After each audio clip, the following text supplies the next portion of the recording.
Bismillahirrahmanirrahim. Assalamualaikum warahmatullahi wabarakatuh. Innal hamdalillah nahmaduhu wa nasta'inuhu wa nastaghfiruh wa na'udzu billahi min shururi anfusina wa min sayyiati a'malina.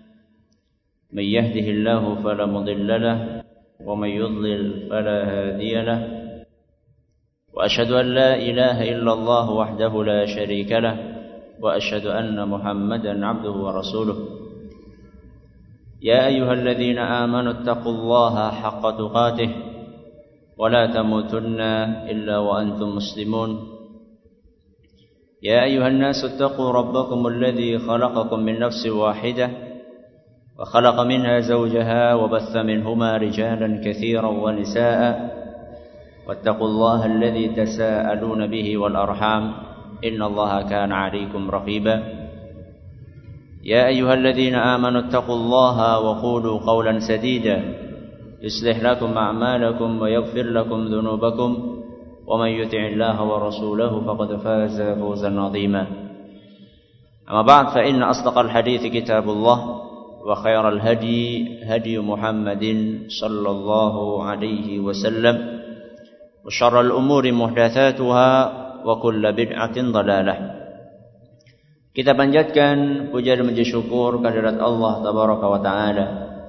Pada kesempatan pagi menjelang siang yang berbahagia kali ini, kita kembali diberi kekuatan, kesehatan, hidayah serta taufik dari Allah Jalla wa Ala, sehingga kita bisa kembali menghadiri salah satu kajian yang kita harapkan semoga Allah Tabaraka wa Ta'ala berkenan untuk melimpahkan kepada kita semuanya ilmu yang bermanfaat, sehingga bisa kita amalkan sebagai bekal untuk menghadap kepada Allah Jalla wa Ala.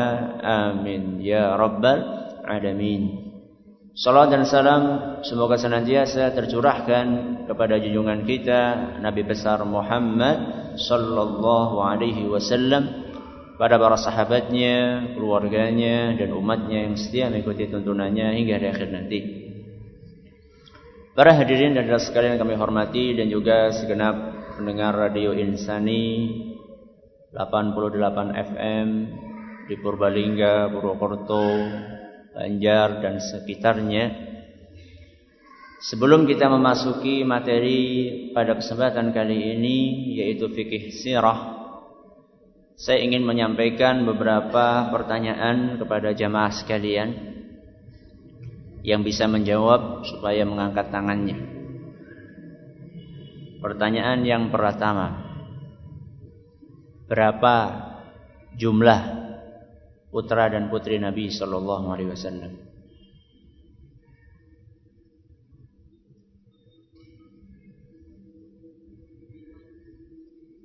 Lima, Anda belum beruntung.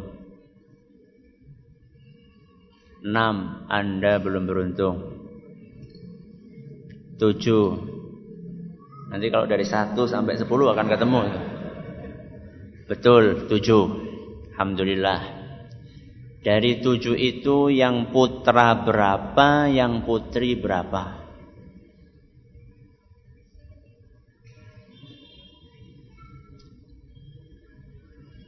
Yang lain?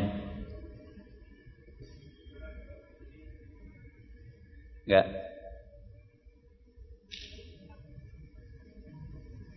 Putra 3, putri 4. Alhamdulillah benar. Pertanyaan berikutnya, sebutkan 7 putra dan putri Nabi sallallahu alaihi wasallam urut dari nomor 1 sampai nomor 7.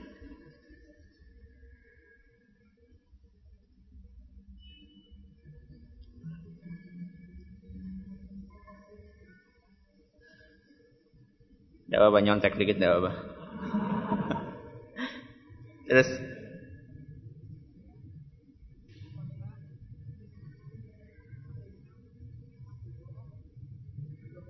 alhamdulillah. Nyontek ya. Tidak apa-apa. Yang pertama, kalau urut ya, urut. Yang pertama namanya siapa?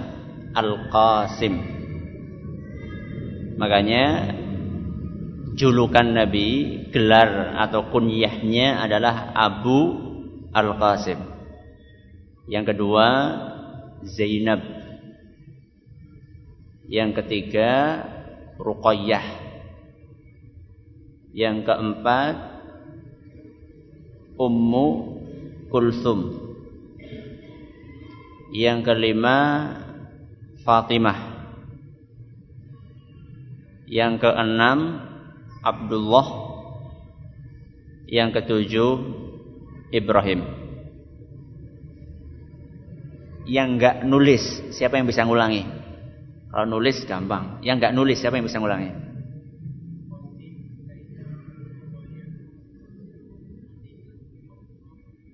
Bagus. Dari 7 putra Nabi SAW. Ini belum belajar kok udah ujian Ustaz. Dari 7 putra Nabi dan putri Nabi, siapa yang meninggal sebelum Rasul SAW meninggal? Ibrahim. Tok. Yang lain? Dari 7 putra dan putri Nabi SAW, siapa yang meninggal sebelum Nabi SAW meninggal?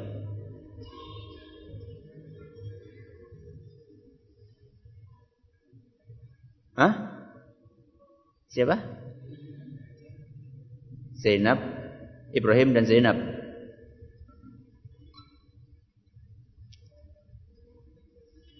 Semuanya kecuali Fatimah. Betul?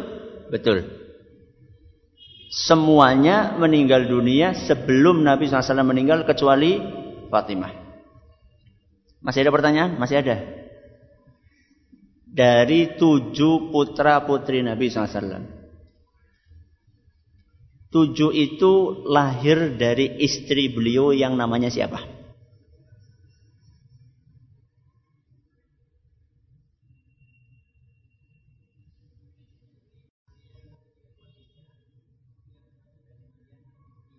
Yang 6 dari Khadijah, yang 1 dari Maria Al-Qibtiyah. Yang dari Khadijah siapa? Terus Ibrahim. Yang nomor 1 sampai nomor 6 itu adalah lahir dari istri beliau Khadijah. Sedangkan yang ke-7 siapa? Ibrahim, itu lahir dari istri beliau Maria Al-Qibtiyah. Selesai pertanyaannya. Ini kalau sampai tidak terjawab, nggak jadi kita belajar hari ini. Karena ini menggambarkan kepada kita betapa kita kurang memberikan perhatian yang proporsional kepada sejarah Nabi kita Muhammad SAW.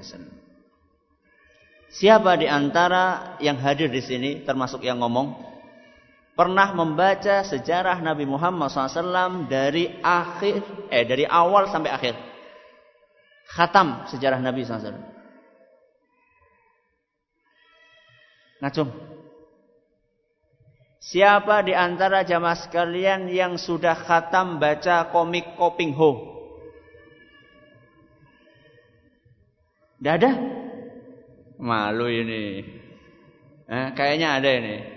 Kata orang dulu, siapa di antara jamaah sekalian yang sudah khatam baca Api di Bukit Menoreh? Gak ada? Siapa di antara jamaah sekalian yang masih anak-anak sudah khatam Kung Fu Boy? Baik yang new maupun yang lama. Sudah ada kan? Begitulah kondisi kita jamaah sekalian di dalam mempelajari sirah Nabi kita Muhammad sallallahu alaihi wasallam.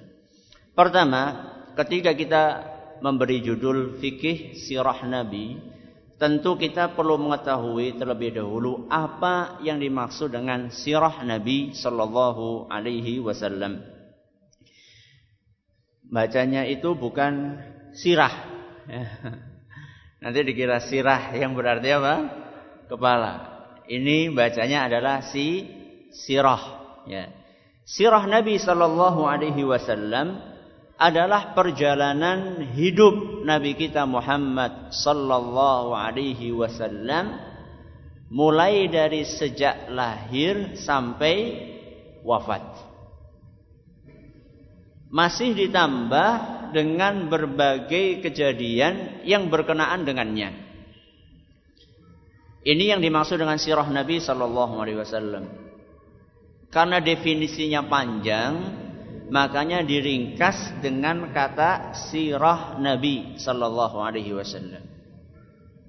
Terus di pengumuman, di pamflet yang disebarkan itu judulnya bukan hanya sirah Nabi, tapi di situ disebutkan fikih sirah Nabi. Fikih sirah itu apa Ustaz? Selama ini kita taunya fikih itu fikih sholat, fikih puasa, fikih zakat, fikih haji. Kok ini ada fikih sirah itu dari mana Ustaz?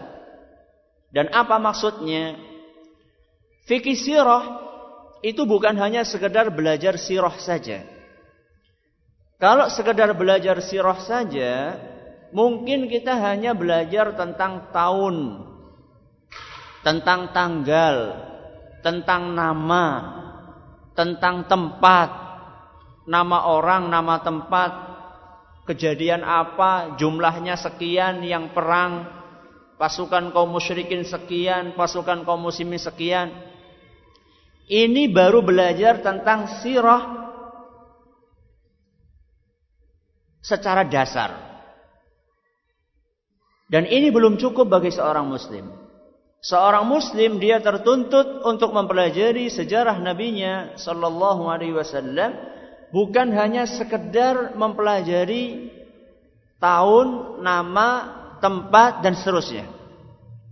Tapi yang lebih penting dari itu adalah bagaimana kita bisa mengambil pelajaran dari kehidupan Nabi sallallahu alaihi wasallam. Makanya fikih sirah bisa kita katakan adalah memahami dengan baik dan mengambil pelajaran dari sirah Nabi sallallahu alaihi wasallam. Jadi fikih sirah itu bukan hanya sekedar membaca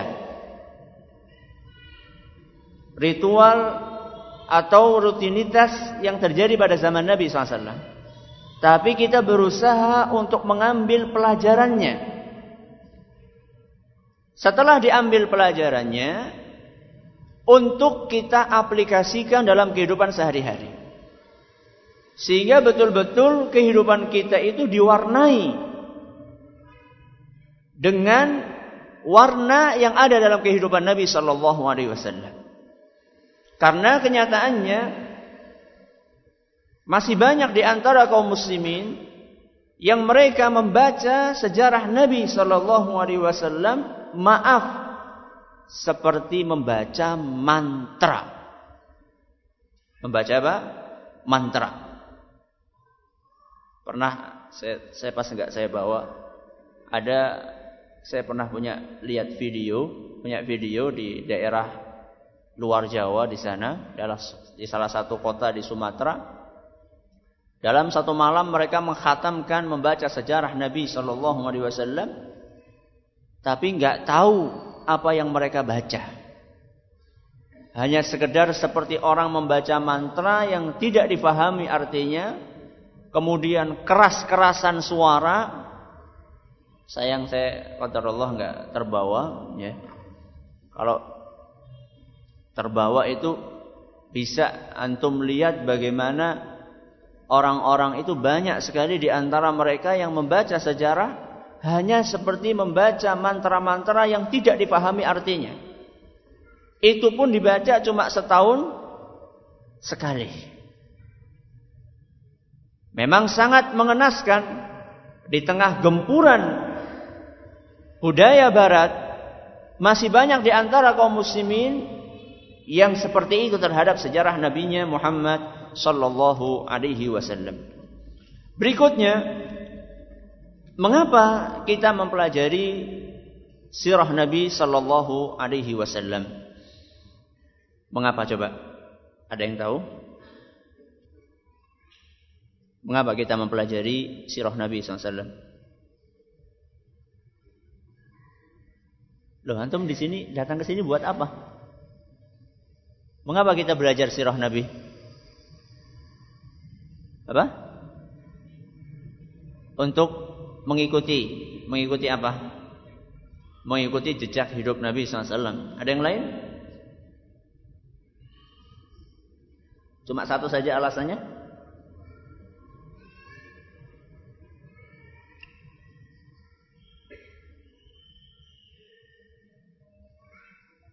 Untuk meneladani beliau. Apa bedanya antara meneladani sama mengikuti jejak? Mirip. Ada yang lain?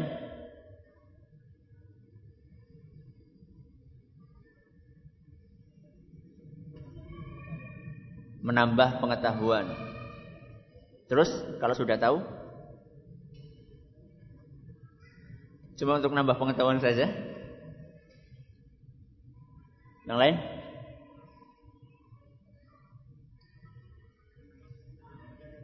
Untuk menambah kecintaan kepada Nabi SAW. Tak kenal, maka tak sayang. Ada yang lain? Sekurang-kurangnya ada 4 hal yang menyebabkan kita perlu dan harus mempelajari sejarah Nabi. Yang pertama, karena diperintahkan oleh Allah Subhanahu wa ta'ala. Sehingga ketika kita menjalankan perintah Allah, dapat pahala enggak? Dapat pahala. Itulah hebatnya membaca sejarah Nabi. Beda dengan membaca Kopingho yang saya bilang tadi. Enggak ada pahalanya. Tapi kalau membaca sejarah Nabi SAW ada pahalanya. Kenapa? Karena Allah memerintahkan itu.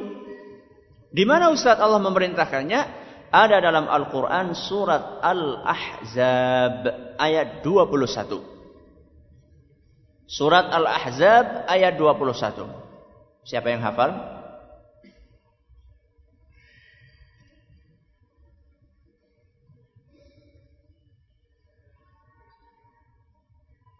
Laqad kana lakum fi Rasulillahi uswatun hasanah. Telah ada di dalam diri Nabi sallallahu alaihi wasallam uswah hasanah. Apa artinya uswah hasanah? Contoh yang baik. Ini adalah isyarat perintah dari Allah Subhanahu wa taala supaya kita membaca sejarah nabinya. Supaya kita bisa mengambil pelajaran dan teladan dari kehidupan beliau. Ini alasan yang pertama dan utama. Kenapa kita datang ke sini? Karena mentaati perintah Allah. Allah memerintahkan, maka kita datang. Kemudian yang kedua, di antara alasan kita belajar sejarah Nabi SAW adalah untuk memahami Al-Quran. Kok bisa Ustaz? Iya. Karena kita sering mendengar ada istilah asbabun nuzul. Apa asbabun nuzul? Sebab diturunkannya Al-Quran. Kita akan faham Al-Quran dengan baik antara lain manakala kita memahami sebab diturunkannya ayat tersebut. Contoh, di dalam hadis yang diriwayatkan oleh Abd ibn Humaid, dan hadis ini sanadnya adalah sahih oleh Syekh Salim Al-Hilali dan Syekh Muhammad Al-Nasr, diceritakan tentang sebab diturunkannya surat Al-Mu'awwidhatani. Surat apa? Al-Falaq dan An-Nas. Tahu sebabnya? Kisah di sihirnya Nabi sallallahu alaihi wasallam oleh seorang Yahudi yang bernama Labid bin Al-A'sam. Diceritakan dalam riwayat itu, saharan Nabi sallallahu alaihi wasallam rajulun minal Yahud. Suatu hari Nabi kita Muhammad sallallahu alaihi wasallam disihir oleh seorang Yahudi. Fashtaka, dan Nabi sallallahu alaihi wasallam menderita akibat sihir tersebut. Fa'atahu Jibril fanazala alaihi bil mu'awwidhataini. Maka malaikat Jibril datang kepada Nabi kita Muhammad sallallahu alaihi wasallam dengan membawa 2 surat Al-Falaq dan An-Nas. Berarti ada enggak hubungannya sirah Nabi dengan memahami Al-Qur'an? Ada. Terus aplikasinya bagaimana Ustaz? Aplikasinya dengarkan kelanjutannya. Wa qala inna rajulan minal yahudi saharaka was-sihru fi bi'ri fulanin. Wahai Muhammad, sesungguhnya engkau ini disihir sama seorang Yahudi, dan sihirnya, alat untuk mensihirnya, media sihirnya itu disimpan oleh orang tersebut di salah satu sumur tua di kota Madinah. Fa arsala Aliyan, maka diutuslah Ali bin Abi Thalib untuk mengambil media sihir tersebut di dalam sumur tua. Ketika Ali turun, diceritakan dalam riwayat lain bahwa media sihirnya itu ditaruh di dasarnya sumur di bawah batu. Masukkan ke sumur, di bawah sumur itu atau di dasarnya sumur ada batu, kemudian disembunyikan di situ. Setelah itu diperintahkan supaya media sihirnya dibawa kepada Nabi sallallahu alaihi wasallam. Fa amarahu an yahullal uqada wa tuqra'a ayatan. Ketika didatangkan itu, ternyata medianya terbuat dari tali yang dibuat ikatan-ikatan. Gak ada tali. Ada yang bawa tali. Ana bukan lagi mau ngajarin sihir ya. Kasih contoh aja. Ada yang bawa tali? Tidak ada yang pakai celana pakai tali? Wah, bahaya Ustaz kalau disambut. Tali kemudian dia apa? Diikat-ikat. Ya, diikat-ikat sama orang Yahudi tersebut. Setiap ikatan dibacain. Ya, jadi caranya tukang sihir itu adalah setiap satu ikat dibacain mantra-mantra. Maka cara mengatasinya diperintahkan oleh Nabi sallallahu alaihi wasallam agar ikatan tadi dibuka satu persatu sambil dibacakan surat apa tadi? Al-Falaq dan An-Nas satu persatu. Ini aplikasi. Ya. Penerapan ketika kita mengetahui sejarah Nabi sallallahu alaihi wasallam. Sehingga kita bisa memahami dengan baik ayat-ayat Al-Qur'an dan bagaimana kita menerapkannya dalam kehidupan sehari-hari. Salah satu fungsinya adalah untuk mengobati sihir. Makanya diceritakan dalam riwayat tersebut, faja'ala yaqra'u wa yahul. Ali bin Abi Thalib membaca surat Al-Falaq dan An-Nas satu persatu sambil membuka ikatan-ikatan tersebut, hatta qama an-nabiy sallallahu alaihi wasallam ka'annama anshata min iqalin. Sampai sedikit demi sedikit Nabi sallallahu alaihi wasallam sadar. Setelah selesai dibaca itu semuanya, Nabi sallallahu alaihi wasallam sehat walafiat seperti orang yang baru lepas dari belenggu. Jadi ketika kita membaca sejarah Nabi sallallahu alaihi wasallam, kita bisa memahami ayat Al-Qur'an dengan baik. Kalau misalnya ada naudzubillah min dzalik di antara keluarga kita yang terkena sihir, gak usah pusing-pusing manggil dukun. Gak usah capek-capek minta tolong sama ustadz.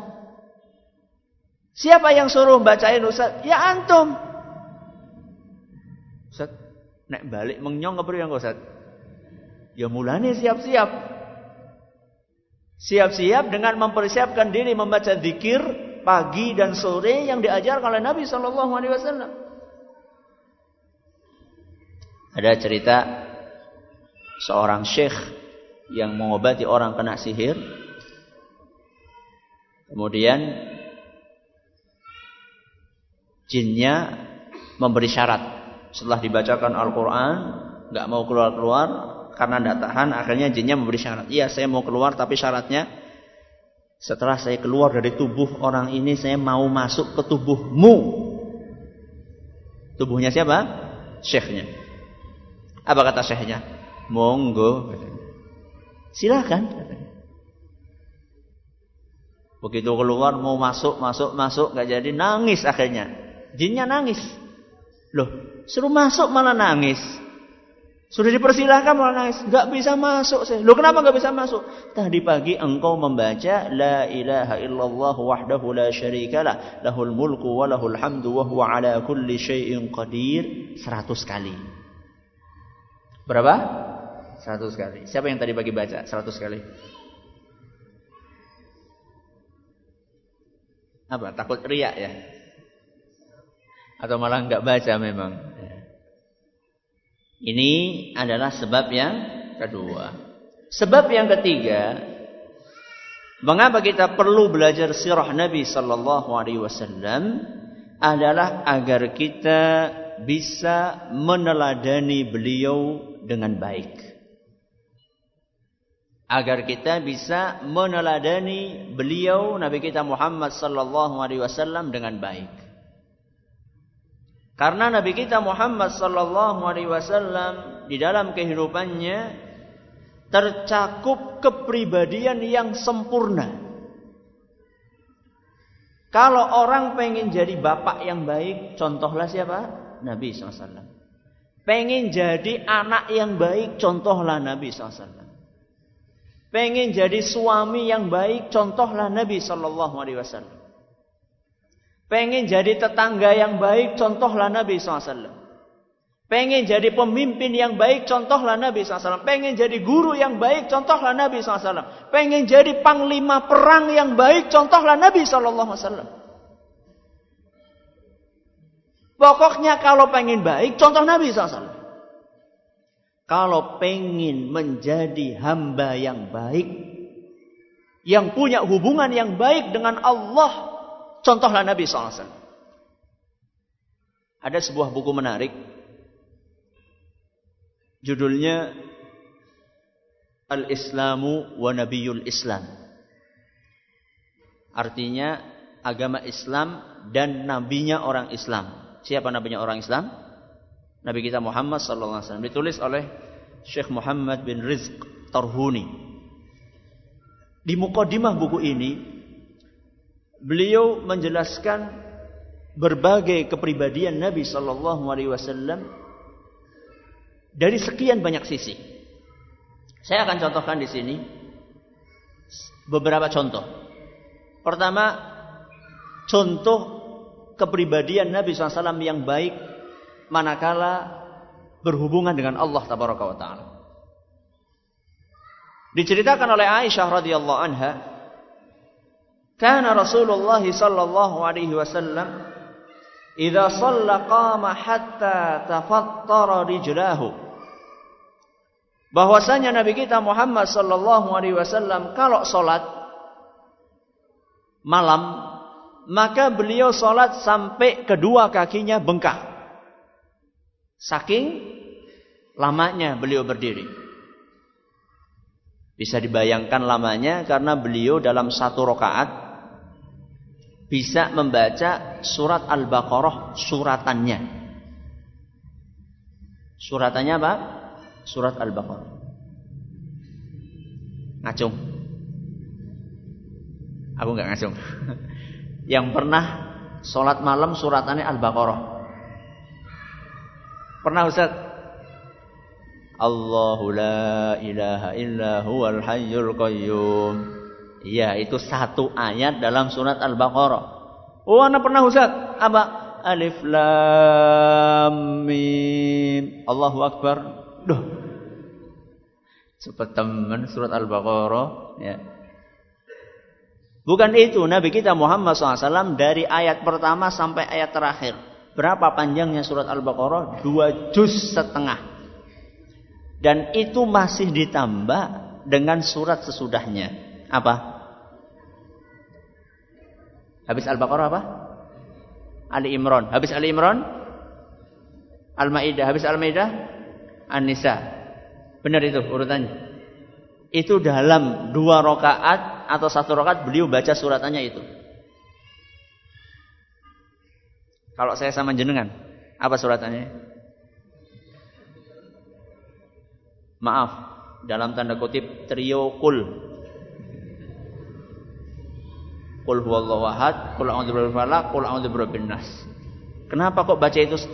Saya cinta sama surat-surat tersebut. Cinta apa bebah? Ya. Sampai bengkak. Akhirnya Aisyah bertanya kepada Nabi sallallahu alaihi wasallam, "Ya Rasulullah, atasna'u hadza wa qad ghufira laka ma taqaddama min dzambika wa ma ta'akhkhar." Wahai Rasul, mengapa engkau melakukan seperti ini? Alias mengapa engkau itu sholatnya lama banget hingga bengkak kakimu, padahal engkau ini dosa-dosamu yang telah lampau dan yang akan datang sudah diampuni. Buat apa lagi engkau seperti itu? Apalagi fungsinya, apalagi manfaatnya? Padahal engkau itu sudah diampuni dosa-dosamu yang terdahulu dan yang akan datang.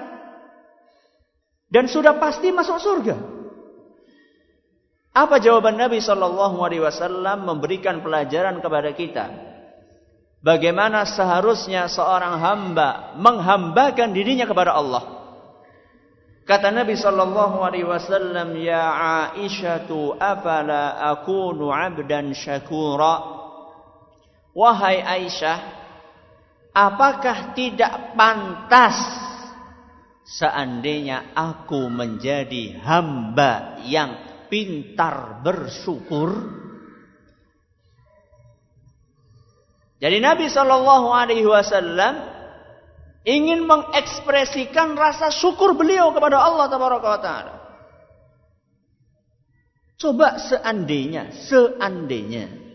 ada di antara kita yang tahu sudah dijamin masuk surga. Kira-kira sholatnya tambah mempeng apa tambah amleng? Lawong kita saja yang belum tahu apakah mesti masuk surga atau tidak, itu sholatnya si amleng. Apalagi kalau tahu mesti masuk surga. Makanya ini yang seharusnya kita contoh dari Nabi kita Muhammad SAW. Ketika kita membaca sejarah Nabi SAW, kita jadi bisa meneladani beliau dengan baik. Bagaimana supaya saya kayak Nabi SAW atau meneladani beliau di dalam masalah hubungannya dengan Allah Tabaraka wa Ta'ala. Sisi yang lain, contoh sebagai dai. Apa artinya dai? Orang yang ngajak kepada ajaran Islam. Nabi SAW memberikan contoh bagaimana menjadi seorang dai yang baik.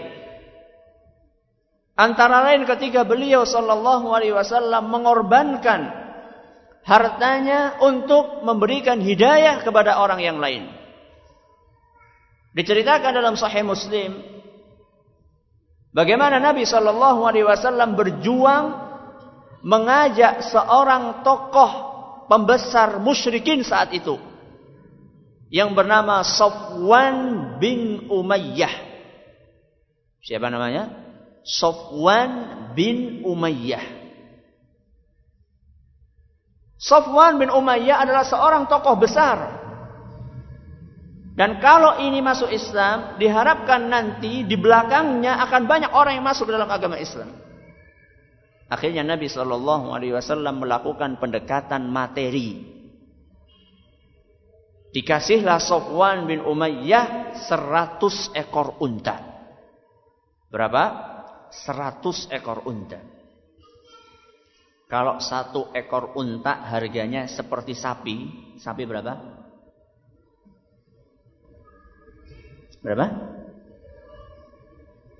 14? Ben gampang ngitungnya ya, 10 bae ya. Misalnya sapi harganya 10 juta misal, ya. Berarti kali 100 berapa? Berapa? 100 kali 10 juta berapa? 1000 juta. 1 miliar. Kasih berapa? 1 miliar. Coba di sini angkat tangan siapa yang pernah ngajak orang ngasih segitu? Tidak ada? Ya sudahlah, nggak usah 1 miliar, 100 juta aja lah. 100 juta kok aja Ustaz? Nggak ada? Ya udah saya turunkan 10 juta. Nggak ada juga? 1 juta? Nggak ada? 1.000? 1.000 perak? 1 miliar dikeluarkan oleh Nabi kita Muhammad SAW untuk mengajak orang mau memeluk agama Islam. Setelah dikasih 100 ekor unta, belum mau masuk Islam. Belum mau masuk Islam. Gimana perasaan jenengan? Ngasih orang 1 juta, urung gelem mlebu Islam. 1 juta loh, ini 1 miliar. Belum masuk Islam. Nabi SAW tidak patah arang. Ditambah lagi oleh beliau 100 ekor unta lagi. Berarti berapa? 2M. Belum masuk Islam juga. Kebangetan apa orang? Ditambah lagi oleh beliau 100 ekor unta lagi. Berarti berapa ekor? 300 ekor unta yang kalau dirupiahkan sekitar 3 miliar baru masuk Islam. Efeknya bagaimana Ustaz? Dalam diri Safwan bin Umayyah ketika Nabi SAW memberikan pemberian sedemikian rupa. Efeknya diceritakan langsung oleh Safwan bin Umayyah. Kata beliau, wallahi laqad a'tani Rasulullah sallallahu alaihi wasallam ma a'tani wa innahu la abghadun nasi ilai. Demi Allah, kata dia, ketika saya dikasih oleh Nabi sallallahu alaihi wasallam onta tersebut pertama kali, Nabi adalah manusia yang paling saya benci di muka bumi. Nabi adalah manusia yang paling dibenci oleh Safwan bin Umayyah. Ketika dikasih 100, fama bariha yu'tini hatta innahu la ahabbun nasi ilayya. Ketika ditambah 100, berubah menjadi manusia yang paling saya cintai di muka bumi. Bok luar biasa, dari paling dibenci berubah menjadi paling dicintai. Dengan apa? Dengan pendekatan. Bahkan kadang-kadang Nabi SAW mengajak orang sampai diberi dengan kambing sebanyak ma baina jabalain, 1 lembah. Nek cara dewek jan sealun-alun. Kalau alun-alun depan itu dikasih kambing berapa isinya? Pernah ada yang punya kambing sealun-alun?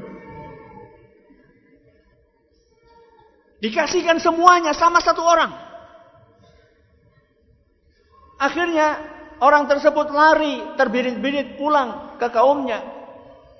Ya kaum aslimu. Wahai kaumku, masuk Islam. Inna Muhammadan yu'ti ata'an ma yakhshal faqr. Sesungguhnya Nabi kita Muhammad sallallahu alaihi wasallam memberi hadiah seperti orang yang tidak pernah takut miskin. Kalau kita ngasih kan, mikir-mikir kan, ada duit 1 juta, arep infak 1000 be mikir. Wah 1000, kok ya jadi orang 1 juta maning. Kok dadine pira? 900, 90, 1000 ya ora marem. Ini berarti kita memberi masih takut miskin. Ini teladan Nabi SAW sebagai seorang apa? Dai. Kalau dulu Nabi SAW dakwah ngasih, ya. Kalau sekarang yang dakwah malah dikasih. Ya. Kalau dulu Nabi kita Muhammad SAW ngeluarin duit beliau banyak-banyak. Kalau sekarang dakwah dijadikan sebagai mata pencaharian. Ya. Meladani Nabi SAW sebagai seorang dai. Yang lainnya, bagaimana meneladani beliau sallallahu alaihi wasallam sebagai seorang guru? Pak Guru, ada enggak Pak Guru di sini? Pak Guru dan Bu Guru. Kalau mau menjadi guru yang baik, contohlah Nabi kita Muhammad sallallahu alaihi wasallam. Ada buku bagus lagi dipinjam. Bahasa Arab judulnya Al-Muallimul Awwal. Diterbitkan dalam edisi Indonesia. Judulnya Beginilah Seharusnya Menjadi Guru. Beginilah seharusnya menjadi guru. Dikarang oleh seorang penulis namanya Fuad Asy-Syalhub. Fuad Asy-Syalhub. Di situ dijelaskan bagaimana Nabi SAW menjadi guru yang baik. Saya bawakan contoh, salah satu contoh bagaimana Nabi SAW menjadi guru yang baik. Diceritakan oleh seorang sahabat yang bernama Muawiyah ibnul Hakam. Siapa nama sahabatnya? Muawiyah ibnul Hakam. Kata beliau, "Baina ana usalli ma'a Rasulillah sallallahu alaihi wasallam." Ketika aku lagi sholat beserta Nabi sallallahu alaihi wasallam, lagi makmum. Idh atasa rajulun minal qaum. Tengah-tengah sholat tiba-tiba ada di antara salah satu jamaah yang bersin. Faqultu, maka aku pun menyahut membalas, yarhamukallah. Lagi apa? Lagi sholat. Baru belajar etika menjawab orang yang bersin. Tengah-tengah sholat, Muawiyah bin Al-Hakam ini ada yang bersin. Maka dia pun menjawab, yarhamukallah. Faramanil qaum bi absarihim. Orang semasjid semuanya nengok ke saya. Muawiyah ini jengkel. Kata beliau, ada apa ngeliat-ngeliat saya? Ini lagi apa? Lagi sholat. Sarane wong Banyumas, ana apa ndeleng-ndeleng? Sudah mengucapkan yarhamukallahnya keras, diliatin sama orang, malah tambah ngomong. Alhamdulillah para sahabat tidak terpancing. Kalau terpancing kan bubrah kabeh. Ana bener-bener, gue lo aja ngomong kayak gue ya bubar kabeh engko salate. Ya, jangan sampai ada orang sholat, tahu-tahu makmumnya ada yang kentut satu dut. Yang sampai yang ngomong sholat kok ngentut. Yang sampai yang lagi, sholat gue aja pada ngomong. Imame, lagi jamaah pada ribut, bubar kabeh sholatnya. Alhamdulillah para sahabat enggak seperti itu. Ketika melihat Muawiyah tambah menjadi-jadi, Muawiyah ibnul Hakam, akhirnya para sahabat itu yadribuna bi afkhadhihim. Mereka ngasih isyarat dengan menepukkan tangan di pahanya. Maksudnya supaya apa? Meneng, diem. Akhirnya Muawiyah diem. Setelah selesai sholat, Muawiyah bercerita, Fabi abi huwa wa ummi. Ma ra'aitu mu'alliman qablahu wala ba'dahu ahsana ta'liman minhu. Kata Muawiyah, demi Allah, saya belum pernah melihat ada guru yang lebih baik dibandingkan Nabi SAW. Sebelum ini dan sesudah ini. Artinya sebelum kejadian ini maupun sesudahnya, tidak pernah saya melihat ada guru sebaik Nabi Muhammad SAW. Fa wallahi ma kaharani wala darabani wala syatamani. Demi Allah, Nabi SAW tidak membentakku, tidak memukulku, tidak menghardikku. Terus apa yang dilakukan oleh Nabi SAW? Beliau hanya mengatakan, inna hadhihi salata la yasluhu fiha syai'un min kalamin nas. Wahai Muawiyah, di dalam solat itu tidak boleh ngomong. Obrolan biasa itu tidak boleh dalam solat. Innama huwa tasbihu wa takbiru wa qiraatul Qur'an. Solat itu di dalamnya hanya boleh bertasbih, bertakbir dan membaca Al-Quran. Titik, selesai.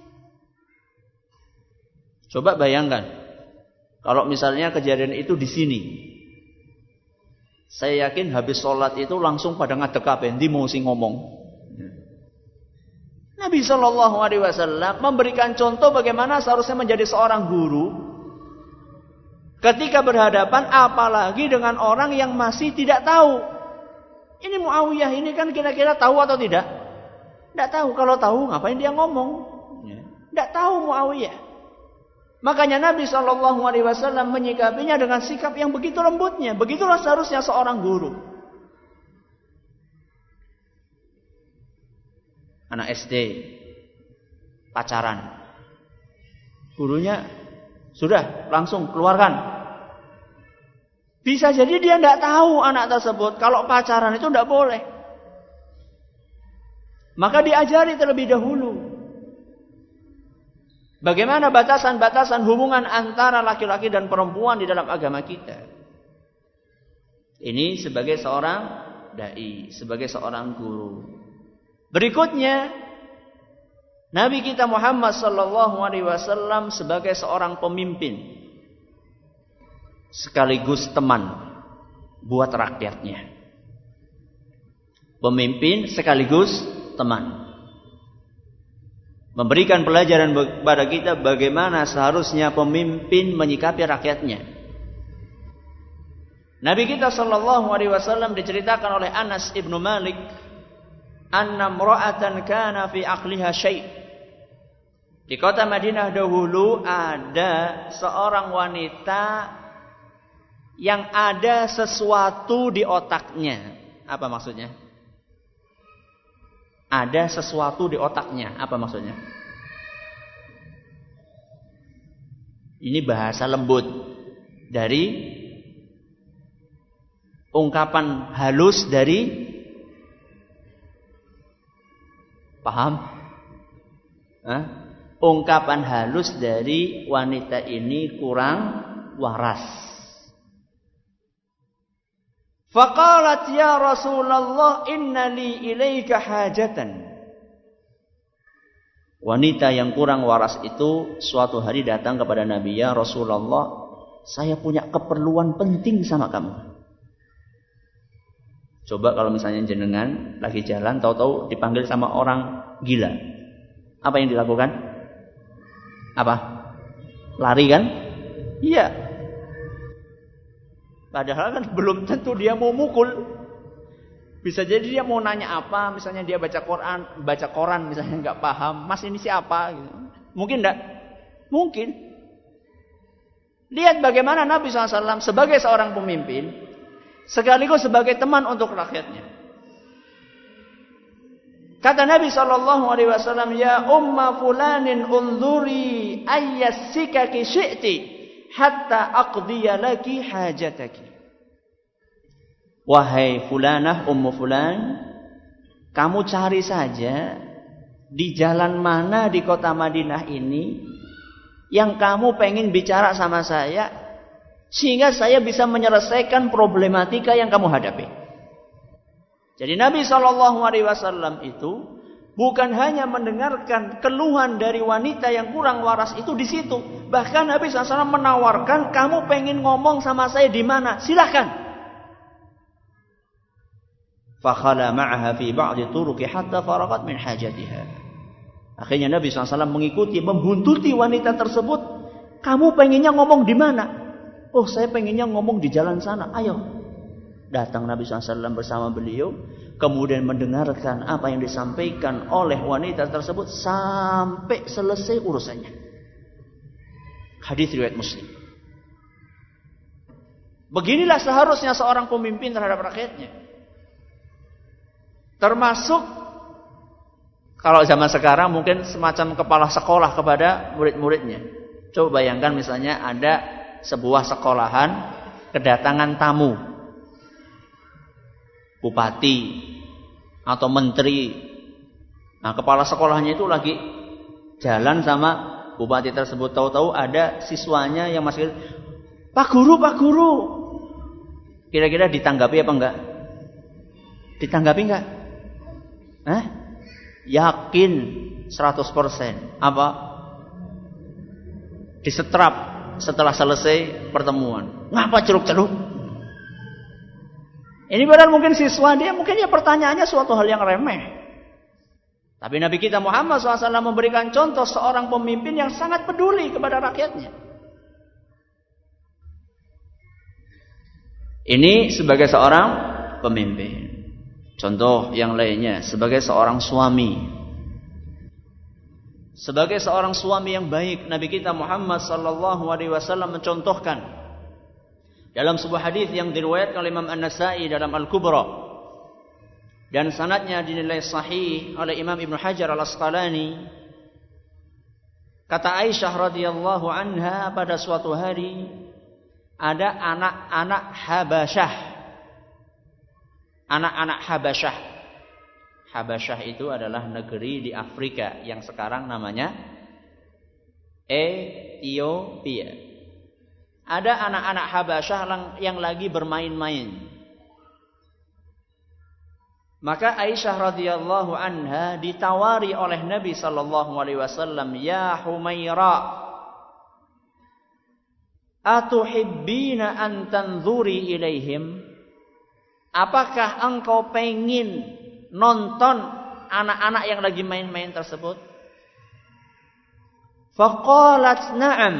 Maka Aisyah mengatakan, iya wahai Rasul, saya pengen nonton. Akhirnya ditemani sama Nabi SAW. Nabi duduk. Kemudian Aisyah radhiyallahu anha menyenderkan kepalanya kemana? Ke pundaknya Nabi SAW. Mesra enggak? Mesra. Coba sekarang. Saya yakin banyak di antara kita bermesraan ketika pengantin baru. Ketika sudah setahun, 2 tahun, anak wis akeh, istri lendean, lendean, nyombe kesel lendean.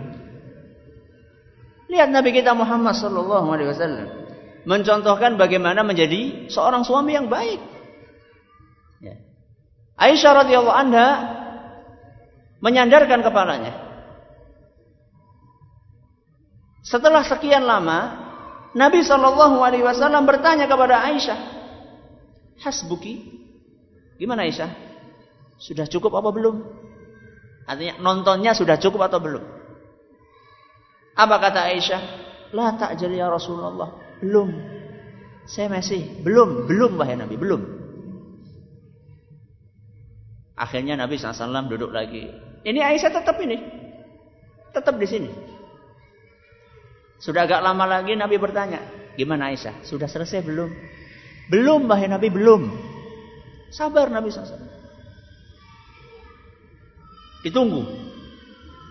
Setelah agak lama lagi Nabi tanya lagi, gimana Aisyah? Sudah belum? Belum wahai Nabi. Gimana kira-kira kalau jenengan kayak gitu? Belanja suwe temen. Tuku apa bae jane? Orang ngerti wong kesel apa? Dan yang lebih menakjubkan lagi, Apa sebenarnya alasan Aisyah mengatakan belum? Apakah Aisyah itu begitu asyiknya melihat anak-anak yang lagi bermain? Sebagaimana bermainnya anak-anak ini yang nggak tahu bapak dan ibunya di mana.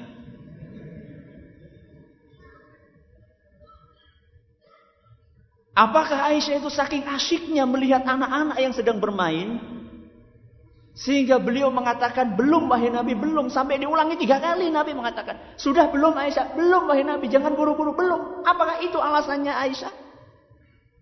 Dengar alasannya Aisyah radhiyallahu anha dan bagaimana Nabi menyikapinya.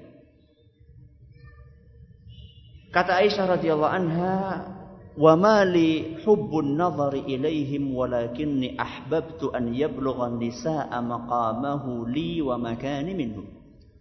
Saya itu berlama-lama duduk di situ bukan karena saya sedang menikmati anak-anak yang lagi bermain, bukan.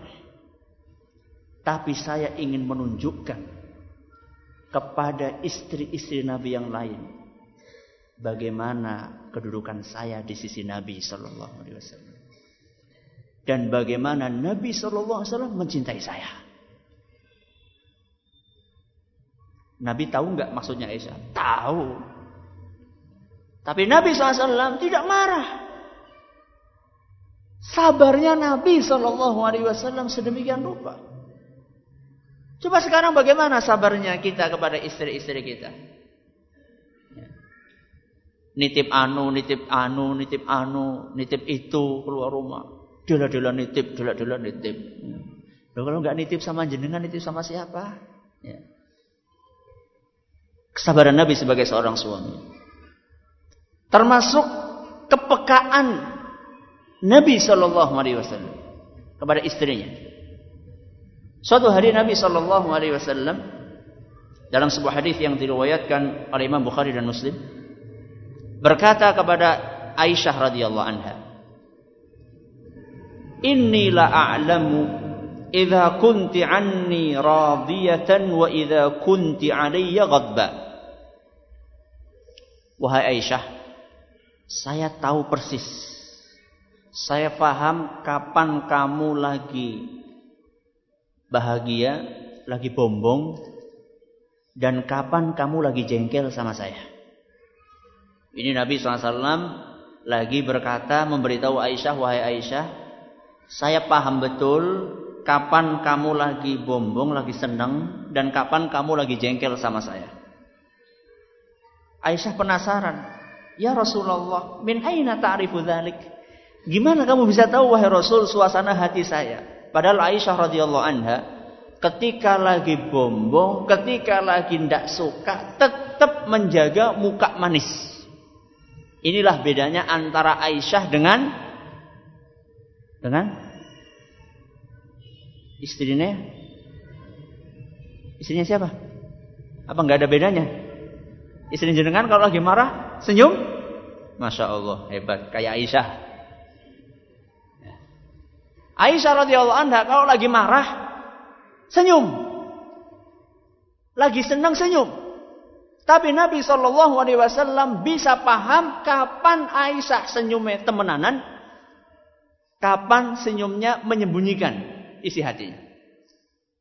Bagaimana wahai Rasul kamu bisa memahami? Kata Nabi SAW, "Idza kunti anni radiyatan fa innaki taqulina la wa rabbi Muhammad."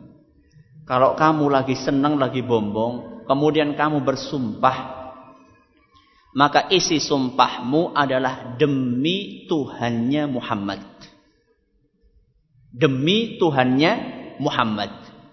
Yang disebut namanya siapa? Nama beliau sallallahu alaihi wasallam.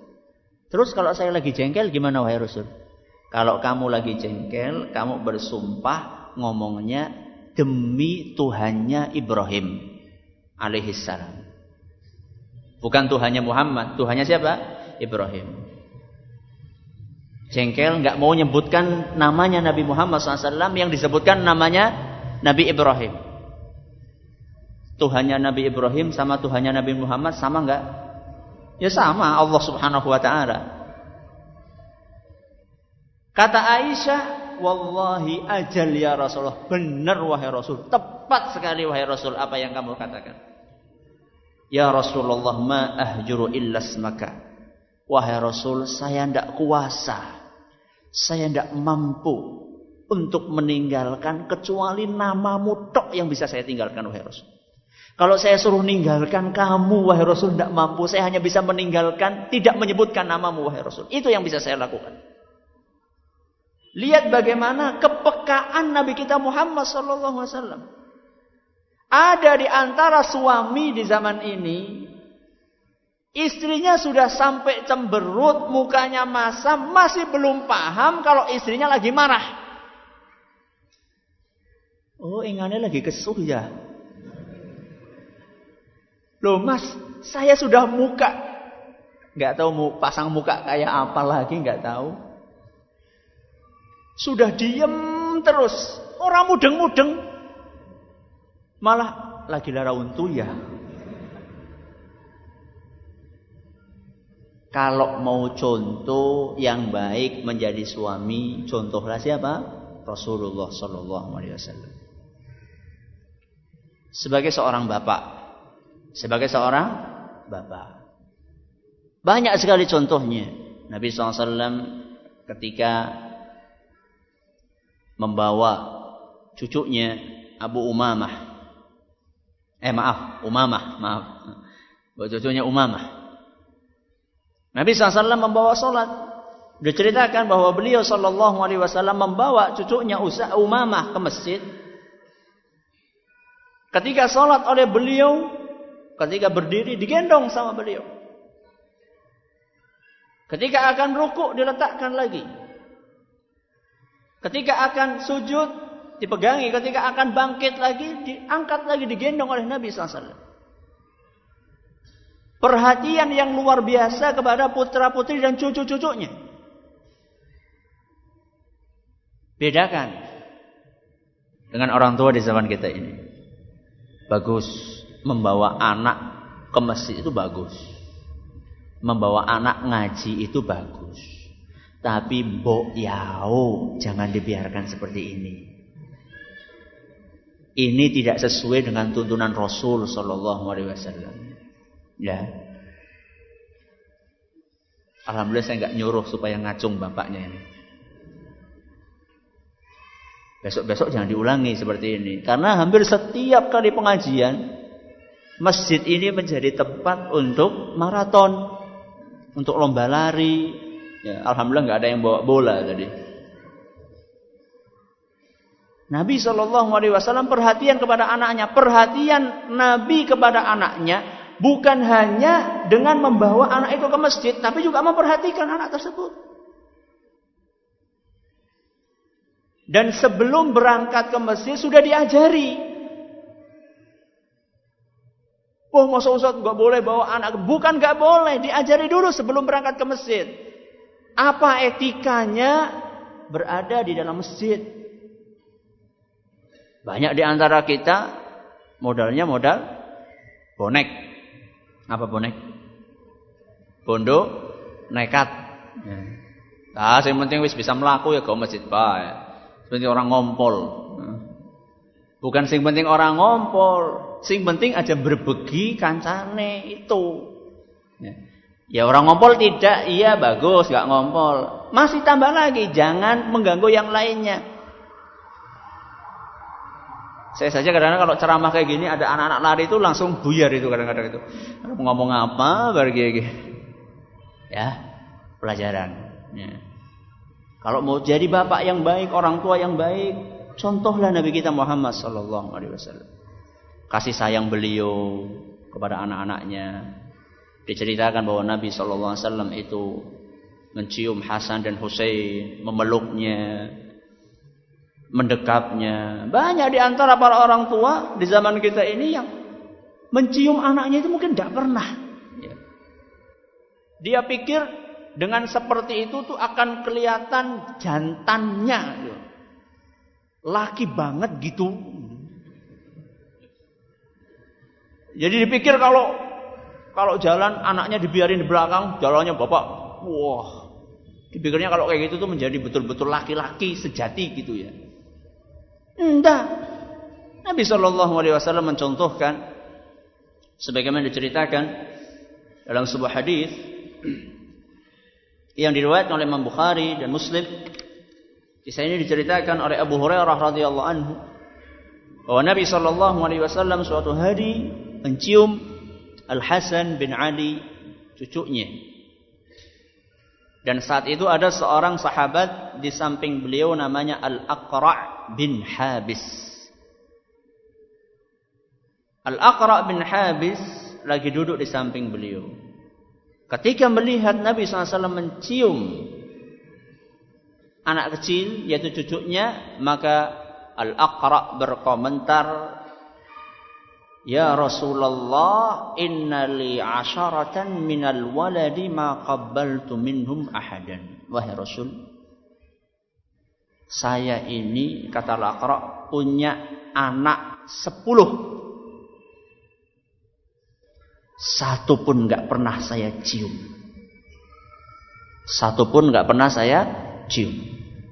Jadi dia ini mungkin ingin menunjukkan bahwa ini loh, laki-laki yang jantan tuh seperti ini. Apa komentar Nabi sallallahu alaihi wasallam? Fa nadhara ilaihi Rasulullah sallallahu alaihi wasallam thumma qala, maka Nabi sallallahu alaihi wasallam memandang Al-Aqra' bin Habis, kemudian beliau bersabda, "Man la yarham la yurham." Barang siapa yang tidak menyayangi tidak akan disayangi. Tidak akan disayang oleh siapa? Oleh Rasulullah, oleh Allah Subhanahu wa taala. Yang keempat, mengapa kita belajar sirah Nabi sallallahu alaihi wasallam?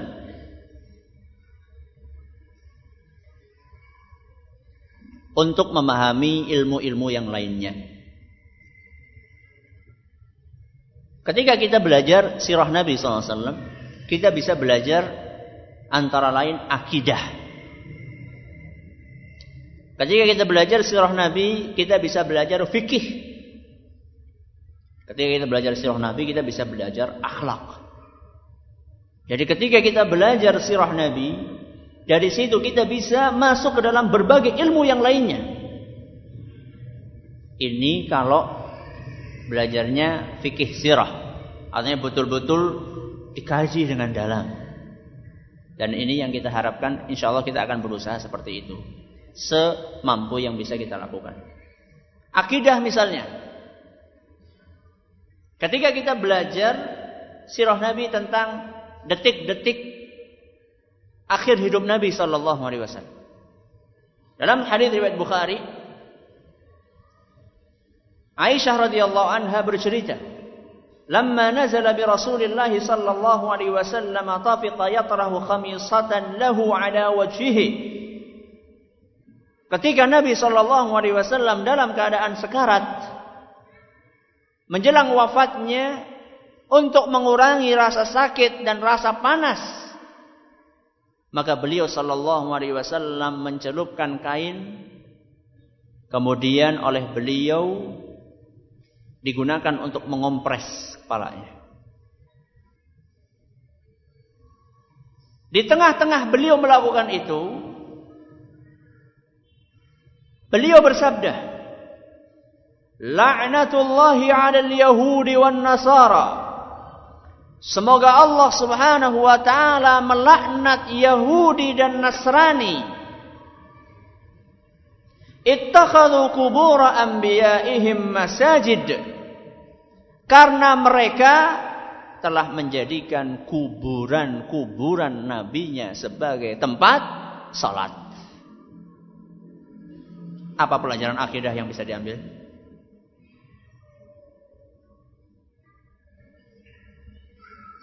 Apa pelajarannya?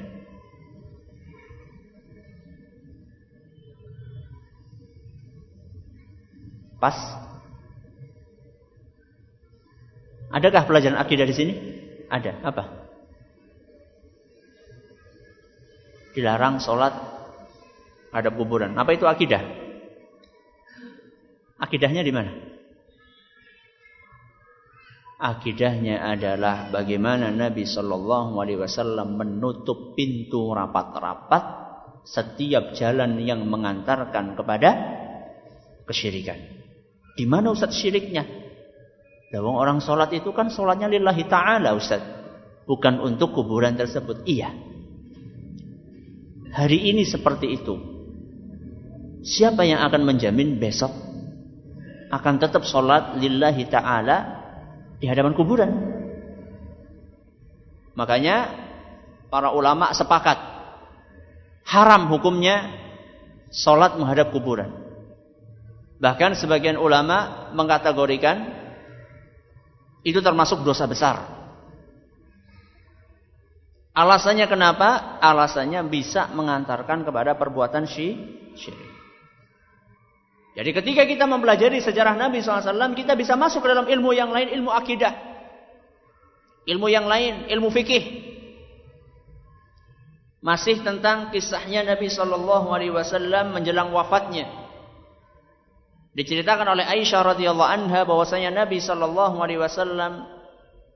menjelang wafatnya, saat itu para sahabat Nabi SAW sudah bersaf-saf duduk di masjid menunggu kedatangan beliau salat Isya. Ketika Nabi SAW sadar, beliau bertanya, "Asallan nas?" Apakah sudah pada salat para sahabatku? Maka orang-orang yang ada di sekeliling Nabi SAW menjawab, "Belum wahai Rasul, mereka menunggu kehadiranmu." Akhirnya Nabi SAW minta air untuk mandi. Setelah Nabi SAW mandi, beliau akan bangkit berjalan menuju ke masjid. Ketika bangkit itu beliau tidak sadarkan kembali, alias pingsan kembali. Setelah beberapa saat Nabi SAW siuman, kemudian bertanya dengan pertanyaan yang serupa, "Asallan nas?" Apakah orang-orang sudah pada sholat? "La ya Rasulullah wa hum yantadhirunak." Belum wahai Rasul, mereka menunggu kehadiranmu. Maka Nabi SAW minta didatangkan air mandi lagi beliau. Ketika akan bangkit, pingsan lagi Nabi SAW. Sampai 3 kali beliau mandi lagi, baru kemudian memerintahkan Abu Bakar untuk sholat mengimami para sahabat. Ini kisah diriwayatkan oleh Imam Bukhari. Ada pelajaran fikihnya di sini? Ada pelajaran fikihnya di sini? Ada? Ada apa enggak? Pertanyaannya ada atau tidak? Ada. Siapa yang ngomong ada tadi? Apa? Apa? Wudu. Mandi. Apa? Kalau mau sholat mandi. Bagus. Disyariatkan kalau orang habis pingsan mau sholat, disyariatkan apa? Mandi. Bukan hanya sekedar apa? Wudu saja. Kalau mampu. Ya. Ini adalah beberapa hal yang mendorong kita untuk belajar sirah Nabi SAW, dan masih banyak yang lainnya. Kenapa kita belajar sirah Nabi SAW? Saya kira ini cukup untuk memotivasi kita agar bisa bersemangat mempelajari sirah Nabi SAW. Dan insya Allah mulai pertemuan yang akan datang kita akan mengkaji mulai dari awal sampai entah kalau selama kita masih diberi umur dan kesempatan serta kekuatan oleh Allah Tabaraka wa Ta'ala. Wallahu ta'ala a'la wa a'lam. Silakan kalau ada yang mau bertanya. Bisa pakai kertas, bisa langsung. Coba agak keras sedikit. Apa maksud dari sabda Nabi sallallahu alaihi wasallam, "Man raghiba an sunnati falaysa minni"? Barang siapa yang tidak suka dengan sunnahku, maka dia bukan termasuk golonganku. Apakah maksudnya bukan orang Islam? Atau maksudnya orang ini bukan termasuk muslim yang sejati? Tergantung sunnah mana yang tidak disukainya. Kalau misalnya berkaitan dengan masalah-masalah prinsip akidah, tidak suka, dalam arti tidak suka ini tergantung tidak sukanya, tidak suka karena tidak suka ini sebagai ajaran Nabi, atau tidak suka secara tabiat manusia. Kalau secara tabiat manusia, ya siapa sih di antara manusia yang mau dibebani dengan sekian beban banyak? Asal dia itu mentaati perintah Nabi Shallallahu Alaihi Wasallam, walaupun agak terasa berat, ini insya Allah masih termasuk Muslim, walaupun kurang sempurna seperti keislamannya orang-orang yang sempurna. Namun seandainya dia membencinya itu membenci ajarannya, membenci ajaran Nabi, misalnya sholat dibenci sebagai sebuah ajaran, maka ini bisa teranggap tidak termasuk Muslim lagi. Kecuali kalau misalnya dia itu tidak tahu dan belum diajari oleh orang yang tahu. Itu maksud dari man raghiba an sunnati falaysa minni. Dan hadis ini diucapkan oleh Nabi Shallallahu Alaihi Wasallam ketika ada 3 orang sahabat yang datang kepada salah satu dari istri Nabi, bertanya kepada beliau tentang bagaimana ibadahnya Nabi Shallallahu Alaihi Wasallam ketika di rumah. Ka'annahum taqalluha. Ketika mendengarkan apa yang disampaikan oleh istri Nabi, mereka menganggap seakan-akan tidak cukup kami seperti itu, karena Nabi itu sudah diampuni dosa-dosanya, sedangkan kami masih banyak dosa, maka kami harus lebih banyak ibadahnya dibandingkan Nabi. Maka salah satu di antara 3 orang itu mengatakan, amma ana fa asumu wa la uftir. Mulai hari ini saya akan puasa terus dan tidak akan pernah buka puasa. Kemudian orang yang kedua, la atazawwajun nisa, saya tidak akan nikah. Kemudian yang ketiga, saya akan sholat terus dan gak akan tidur. Masing-masing berusaha untuk mengamalkan amalan yang dia kuat melebihi apa yang dipraktikkan oleh Nabi Shallallahu Alaihi Wasallam. Maka ketika berita itu sampai ke telinganya Nabi Shallallahu Alaihi Wasallam, beliau berkata, kenapa saya dengar di antara kalian ada yang mengatakan ini dan itu? Amma ini fa asumu wa uftir. Adapun aku puasa dan juga berbuka. Wa usolli wa anam. Aku juga sholat dan tidur. Waktunya sholat, waktunya tidur. Wa atazawwajun nisa, dan aku juga nikah. Faman raghiba an sunnati falaysa minni. Barang siapa yang tidak suka dengan sunnahku, maka dia bukan termasuk golonganku. Ustaz tadi menyebutkan bahwa Nabi terkena sihir. Lalu apakah mungkin ada ajaran Nabi yang diajarkan ketika di bawah pengaruh sihir? Tidak ada ajaran Nabi Shallallahu Alaihi Wasallam yang rusak gara-gara sihirnya Nabi Shallallahu Alaihi Wasallam, tersihirnya Nabi Shallallahu Alaihi Wasallam. Para ulama menjelaskan bahwa tersihirnya Nabi SAW tidak berpengaruh sama sekali terhadap kesempurnaan wahyu yang beliau sampaikan. Karena wahyu dari Allah itu terjaga oleh Allah Tabaraka wa Ta'ala. Apakah mandi junub sudah mewakili wudu? Kemudian jika di tengah-tengah mandi kita buang air kecil, apakah wudunya batal? Yang kedua, iya, wudunya batal. Tengah-tengah, misalnya sebelum mandi wudu, habis itu mandi, di tengah-tengah mandi buang air kecil, batal enggak? Ya batal. Terus bagaimana Ustaz? Diulangi lagi. Apanya yang diulangi? Terserah. Mau diulangi wudunya atau mau diulangi mandinya? Milih yang mana? Wudunya. Kalau misalnya kita sudah mandi besar, mandi besar itu maksudnya dari ujung rambut sampai ujung kaki, itu apakah sudah mewakili wudu? Menurut sebagian ulama, kalau niatnya sebelum mandi itu adalah untuk mengangkat hadas yang kecil maupun yang besar, sudah berniat dari awal, maka menurut sebagian ulama sudah terwakili wudunya.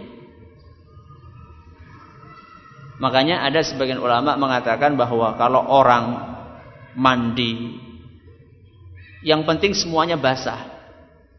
Karena bangun-bangun subuh sudah qomat, ternyata celananya basah alias mimpi. Mau mandi dengan aturan yang diajar oleh Nabi kelamaan, nanti masbuk, akhirnya nyemplung kemana? Nyemplung ke, bukan ke sumur, nyemplung ke bak, plung, plung, plung, plung, plung, plung, plung. Dari ujung kepala sampai ujung kaki basah semuanya. Terus langsung pakai baju lari. Itu terwakili? Iya. Itu sudah sah. Kalau yang afdol bagaimana? Yang afdol jangan bangun pas qomat.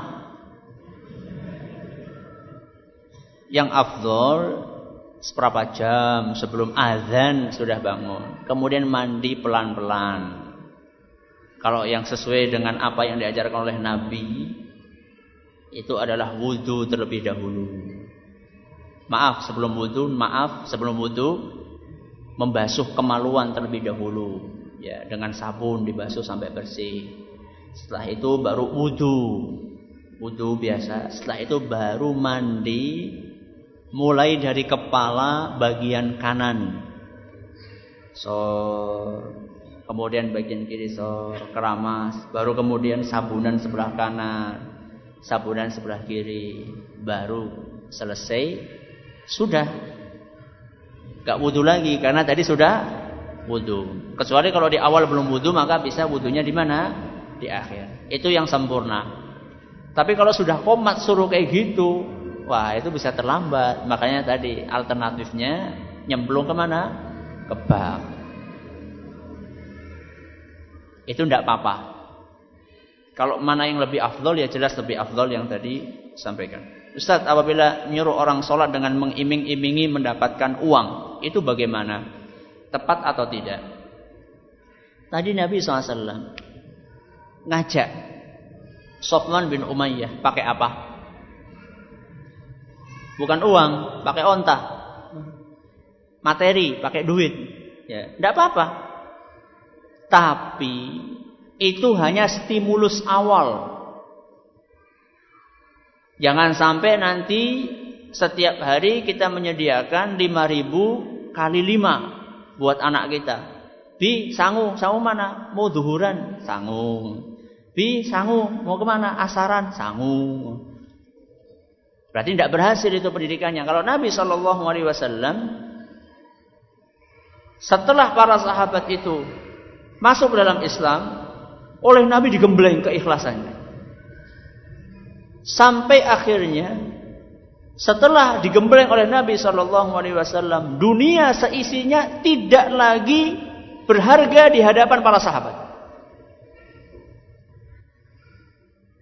Ajaran Islam lebih mereka cintai daripada dunia seisinya. Karena apa? Karena digembleng sama Nabi SAW. Itu cuma stimulus awalnya saja. Sama juga ketika kita ngajak anak kita, nak, kamu kalau sholatnya rajin, nanti sangoni tambah. Nanti sambil diajari bahwa sholat itu bukan untuk mencari duit. Sholat itu adalah untuk mencari pahala dari Allah Tabaraka wa Ta'ala. Untuk menggambarkan rasa syukur kita kepada Allah. Begitu seterusnya.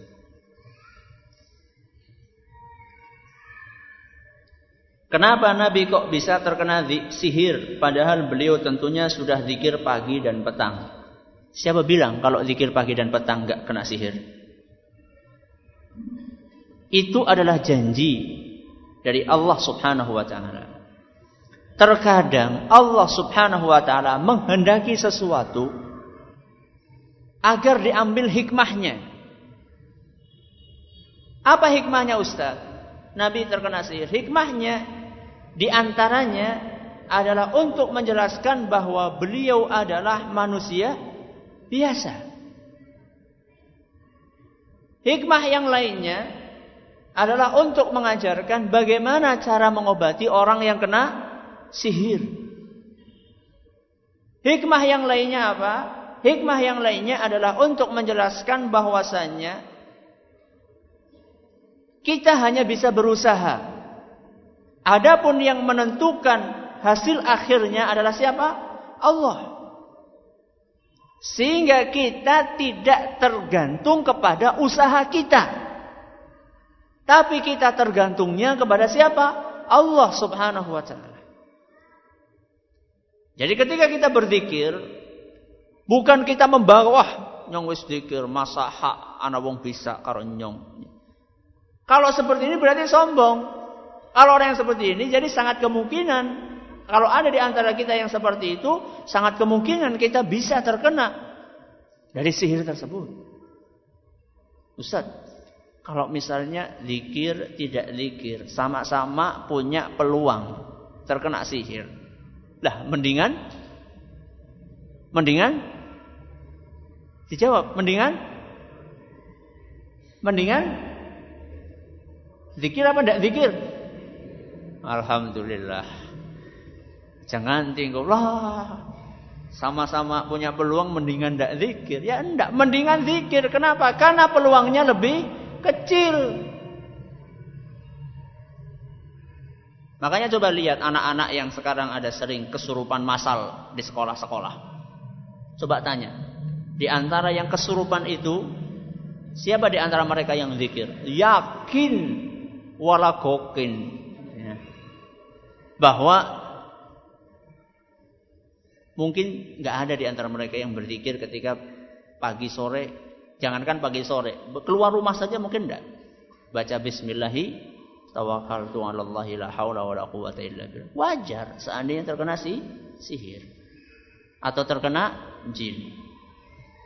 Wallahu ta'ala a'la wa alam. Sampai di sini pengajian kita pada kesempatan kali ini. Terima kasih atas perhatiannya. Mohon maaf atas segala kekurangannya. Kita tutup dengan baca subhanakallahumma wa bihamdika asyhadu an la ilaha illa anta astaghfiruka wa atubu ilaik. Assalamualaikum warahmatullahi wabarakatuh.